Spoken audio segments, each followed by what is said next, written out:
अब बाँदरले हटाउन लायो। बाँदरले हटाएको बाँदरको बिगबिगीसँगै अब चाहियो हेर्नुहोस् यी गुँदेली। यसो बाँदर तर्साउनलाई गुँदेली बनाउनलाई यो तपाईँको गुँदेलीको यो उकाको भयो, यो रबर। अब यो चाहिँ नाम्लाको पातो झैँ टक्क यहाँ ढुङ्गा अड्काउने, ढुङ्गा गोली अड्काउने यो चाहियो।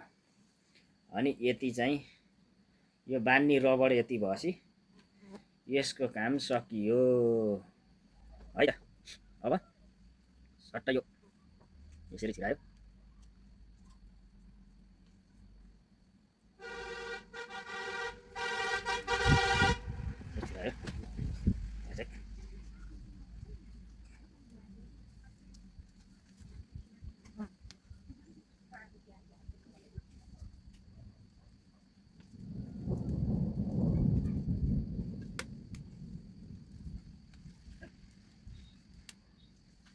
यसरी एकतिर मारियो। लानो अलिकति छेड्न पऱ्यो क्या त्यस्तै यतापट्टि पनि।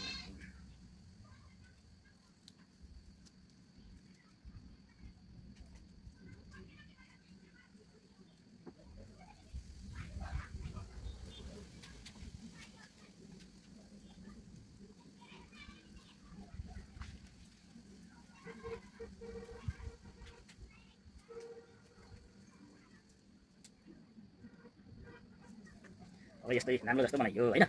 राम्रो जस्तो बनाइसकेपछि अब यो यसको भयो हेर्नुहोस्। अब यसलाई पनि हल्का हेरेर टाइट गरिदिउँ यसरी।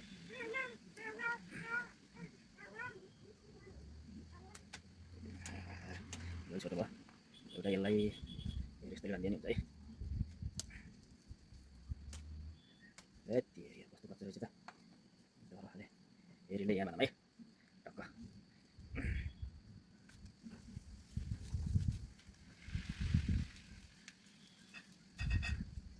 ल यो यहाँ पनि बाँधियो। अब यसरी बराबर गर्ने ट्याक्क। हो यो भाग चाहिँ बाहिर फर्काउनु होला यस्तरी होला टक्क यस्तरी।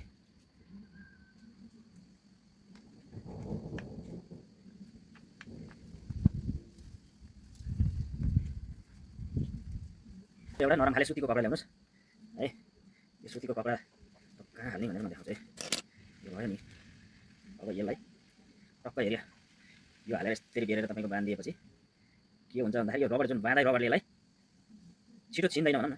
त्यो रबर छोडिँदा यसरी बाँधिएपछि यहाँ टक्क हल्का कपडा लाएर अब यसलाई यस्तो गरेर यसरी कपडा लगाएखेरि कपडा बाँधेर यसरी सोही सोही टाइट गरेर बाँधिएपछि यो छिन्दैन है। नत्र यो कपडा बाँधिएन भने डाइरेक्ट रबर अँटिएर यहाँबाट छिटो यो छिन्छ रबर।